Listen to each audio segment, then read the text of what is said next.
Hello friends, so this is the second lecture on photochemistry and the topic is Norrish type 2 reaction. In the first lecture we completed Norrish type 1 reaction, and if you wanna watch please go for the link in the description box. So this is our second lecture on photochemistry and lecture is on Norrish type 2. So guys, on Norrish type 2 basically one most important condition is that there must be gamma H must be present.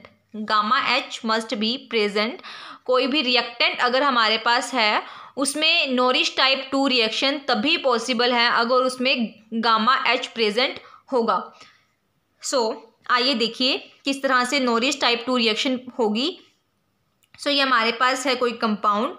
इसमें देखिए ये है carbonyl carbon and this is carbonyl carbon के जो adjacent carbon होता है वो होता है alpha carbon. This is beta, this is gamma. ये है हमारी गामा पोजीशन. इस वाली गामा पोजीशन पर जो H है वो प्रेजेंट होना मतलब इसकी कंडीशन है अगर यहाँ पर गामा H प्रेजेंट होगा तभी नॉरिश टाइप 2 रिएक्शन हो सकती है. There is gamma H. अब इसके बाद करना क्या है, जो कार्बन और ऑक्सीजन के बीच के बॉन्ड है इसका होमोलिटिक क्लीवेज कराना है. एक रेडिकल आएगा यहाँ पर और एक रेडिकल आएगा यहाँ पर. सिमिलरली जो गामा H है यहाँ पे 3 गामा H है बट हमें क्लीवेज कराना है सिर्फ एक गामा H का क्लीवेज कराना है. इसका एक रेडिकल इस CH2 के ऊपर आएगा और एक H यहाँ से रेडिकल की फॉर्म में निकल जाएगा. ठीक है. फर्दर क्या होगा, जो ये H यहाँ से निकला है रेडिकल की फॉर्म में ये अटैच हो जाएगा इस वाले O से. O और H यहाँ पे बॉन्ड बना लेंगे. रेडिकल रेडिकल मिलकर एक बॉन्ड बनाते हैं तो यहाँ पे OH ने बॉन्ड बना लिया. अब हमारे पास बचा एक ये वाला रेडिकल और एक ये वाला रेडिकल. अब यहाँ पे गाइस 2 केस हो सकते हैं. या तो हम क्या करें, इस रेडिकल और इस रेडिकल को ज्वाइन कर दें, यानी 2 रेडिकल मिलके एक बॉन्ड बनाते हैं. अगर इन दोनों को हम ज्वाइन कर देते हैं तो ये बनाएगा हमारे पास एक 4 मेंबर्ड रिंग. ठीक है. एक केस तो ये होगा. Second is a cleavage of alpha beta bond. अब अल्फा कार्बन कौन सा है, ये है अल्फा पोजीशन, ये है बीटा पोजीशन. या फिर हम क्या करते हैं, अल्फा और बीटा का जो बॉन्ड है उसको क्लीव करा देते हैं. अगर इसको हम क्लीव कराते हैं तो एक रेडिकल आएगा यहाँ पर और एक रेडिकल यहाँ पर आएगा और ये बॉन्ड यहाँ से टूट जाएगा. जैसे ही एक रेडिकल यहाँ पे आएगा ये रेडिकल और ये रेडिकल मिलके क्या बना लेंगे, डबल बॉन्ड. इस तरह से एक रेडिकल यहाँ पे और एक यहाँ पे, ऐसे ही रेडिकल यहाँ पे और यहाँ पे. ये भी एक डबल बॉन्ड बना सकता है और यहाँ पे भी डबल बॉन्ड बन जाएगा. अब फर्दर जो ये वाला प्रोडक्ट है ये इनॉल फॉर्म है बट कीटो फॉर्म में अगर हम कन्वर्ट कर सकते हैं this is most prior because keto form is most stable. Keto form में इसको कन्वर्ट कर लेते हैं. ये बॉन्ड यहाँ मूव करेगा और इस तरह से H यहाँ चला जाएगा. This is double bond OCH3. यहाँ पे 2 केसेस हमें देखने को मिले. एक में क्या होता है साइक्लाइजेशन और दूसरे में हम इसको क्या बोलते हैं, अगर अल्फा बीटा बॉन्ड का क्लीवेज होता है. बिकॉज जो नॉरिश टाइप 2 रिएक्शन होती है उसको हम बीटा क्लीवेज भी बोल देते हैं. This is beta cleavage because there is a cleavage of alpha beta bond in Norrish type 2 reaction. अगर साइक्लाइजेशन होती है मोस्ट पॉसिबल, बट अगर साइक्लाइजेशन नहीं होती है तो वहाँ पे अल्फा बीटा बॉन्ड का क्लीवेज होगा और उससे हम बोलेंगे कि वहाँ पे क्या हो रही है, नॉरिश टाइप 2 रिएक्शन हो रही है. ठीक है. अब देखते हैं कि किस केस में हमारे पास साइक्लाइजेशन होगी और कहाँ पर ये नॉरिश टाइप 2 वाला प्रोडक्ट मेजर प्रोडक्ट होगा. Guys, rate of radical recombination depends on alpha substitution. ये किस पे डिपेंड करता है, अल्फा सब्सटीट्यूशन पे डिपेंड करता है कि कहाँ पर साइक्लाइजेशन होगी और कहाँ पर अल्फा बीटा बॉन्ड का क्लीवेज होगा. देखिए अगर जो अल्फा पोजीशन हमारे पास है, अल्फा पोजीशन मैंने आपको बताई है कि जो कार्बोनिल कार्बन होती है उसके विद रिस्पेक्ट टू जो एडजेसेंट कार्बन होता है उसको बोलते हैं हम अल्फा कार्बन. अल्फा कार्बन पे अगर कोई भी सब्सटीट्यूशन नहीं होगा, यानी दोनों जो R1 है R2 है वो H होंगे, तो साइक्लाइजेशन होगी 10%, यानी कि साइक्लाइजेशन वाला जो प्रोडक्ट होगा वो माइनर प्रोडक्ट होगा. अगर वहाँ पे एक H होता है और दूसरा होता है कोई भी सब्सटीट्यूएंट लगा है, वहाँ पे CH3 है या कोई भी सब्सटीट्यूएंट है, तो वहाँ पे साइक्लाइजेशन होगी 29%, यानी कि साइक्लाइजेशन वाला तब भी क्या होगा, माइनर प्रोडक्ट होगा. Third case is when both when alpha position is substituted by 2 alkyl groups or 2 any other groups, then there is a major product as cyclization. तो cyclization वाला जो प्रोडक्ट होगा वो हमारा मेजर प्रोडक्ट होगा. ठीक है, अब इसको एग्जाम्पल की हेल्प से देखते हैं कि किस तरह से है.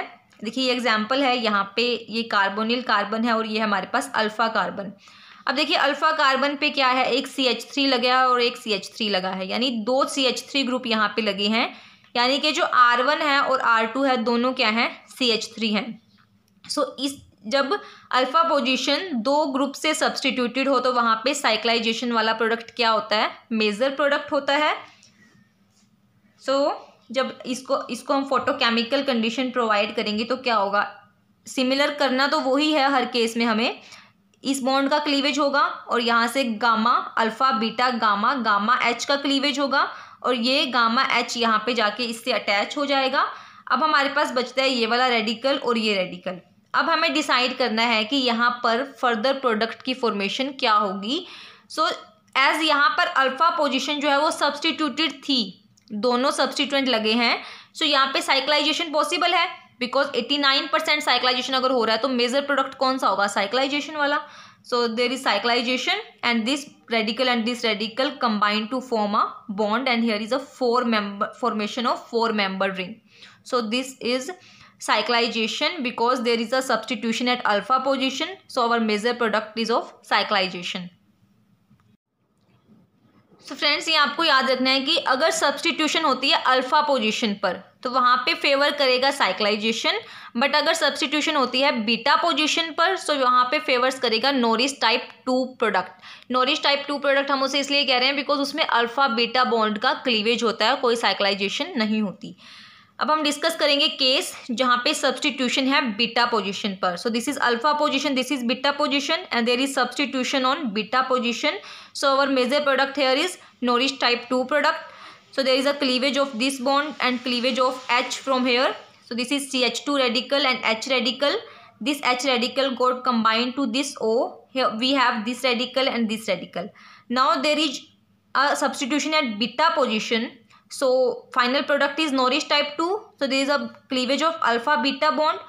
जब अल्फा बीटा बॉन्ड का क्लीवेज होगा तो एक रेडिकल यहाँ पर आएगा और एक रेडिकल यहाँ पे और ये बॉन्ड यहाँ से क्लीव हो जाएगा. इस तरह से एक डबल बॉन्ड यहाँ बनेगा और एक डबल बॉन्ड का फॉर्मेशन यहाँ पर होगा.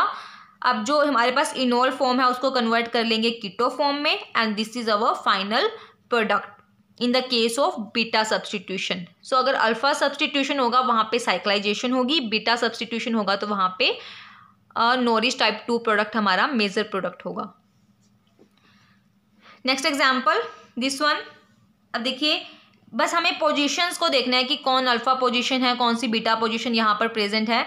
देखिए ये हमारे पास कार्बोनिल कार्बन है, इसके विद रिस्पेक्ट टू ये पोजीशन क्या है, alpha, this is beta and this is gamma. There is H present at gamma position, so cyclization is possible, sorry Norrish type reaction is possible. Now cleavage of this CO bond and this H, here is radical and H remove in the form of radical. This now H got combined to this position. Now we have left over this radical and this radical. अब check क्या करना है, alpha position. Alpha position पर देखिए क्या substitution यहाँ पर है, yes.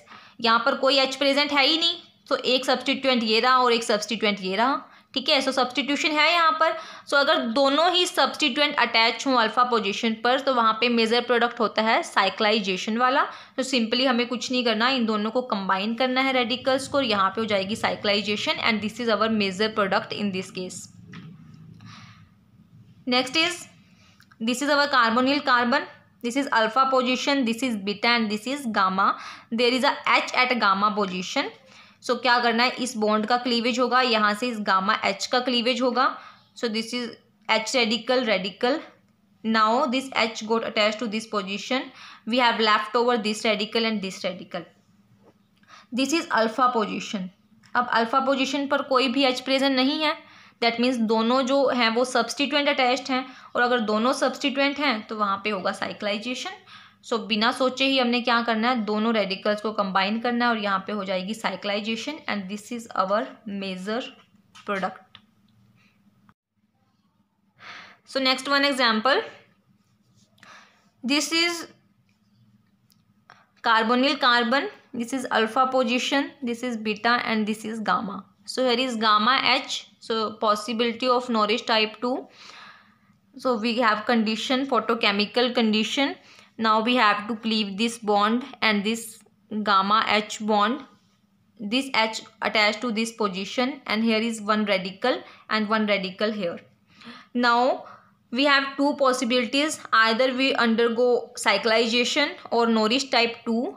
So see, at alpha position there is no substitution, because at alpha position there are 2H present, because no substituent is present here. So अगर कोई भी substituent यहाँ पे present नहीं है, so मेजर प्रोडक्ट क्या होना चाहिए, नॉरिस टाइप 2 वाले, यानी जो अल्फा बीटा क्लीवेज हम करेंगे उस वहाँ से जो प्रोडक्ट बनेंगे वो क्या होंगे, मेजर प्रोडक्ट होंगे. सो आइए बनाते हैं. इन बॉन्ड्स का जब हमने क्लीवेज किया तो एक रेडिकल यहाँ होगा, तो ये बना लेंगे डबल बॉन्ड, और यहाँ से ये डबल बॉन्ड इस तरह से बना लेंगे, तो हमारे पास ये प्रोडक्ट बनेगा. बट दिस इज अलीन, ये क्या है, एलीन है, और एलीन क्या होती है, स्टेबल नहीं होती. तो यहाँ पे जो हमारा प्रोडक्ट बनना था वो स्टेबल नहीं है, इस वजह से जो ये नॉरिस टाइप 2 प्रोडक्ट्स हैं ये यहाँ पे माइनर होंगे, तो साइक्लाइजेशन वाला प्रोडक्ट मेजर होगा. बिकॉज जो इस मेथड से प्रोडक्ट हम बना रहे हैं वो यहाँ पे स्टेबल नहीं है.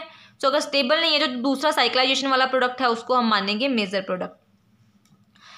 Now sometimes if gamma H is not present then reaction occurs at beta, del or other higher positions.